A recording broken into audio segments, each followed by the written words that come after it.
Lisa Mariana diajari Hotman Paris, kalahkan Ridwan Kamil, pihak RK bisa terseret hukum. Hotman Paris menyarankan Lisa Mariana untuk melaporkan Ridwan Kamil atas pencemaran nama baik.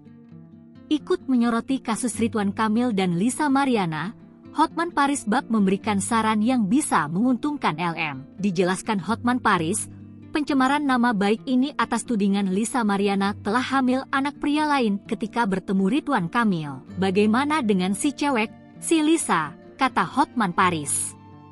Ada satu temuan yang bisa dipakai oleh Lisa sebagai laporan ke kepolisian. Itu adalah dugaan atau tuduhan pencemaran nama baik melalui media sosial karena timnya RK dan RK menuduh bahwa Lisa itu hamil oleh laki-laki lain, bukan oleh RK, saran Hotman Paris. Lebih lanjut, Hotman Paris menegaskan kembali bahwa tudingan pihak RK bisa berujung pada kasus pencemaran nama baik. Bila tuduhan tersebut memang tidak benar, itu bisa disebut pencemaran nama baik, jelas Hotman.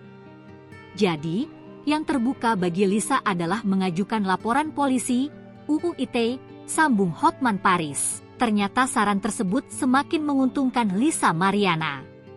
Bila laporan tersebut berani diajukan, Lisa bisa berpotensi mengajukan tes DNA untuk anak perempuannya, yang diklaim darah daging dari Ridwan Kamil.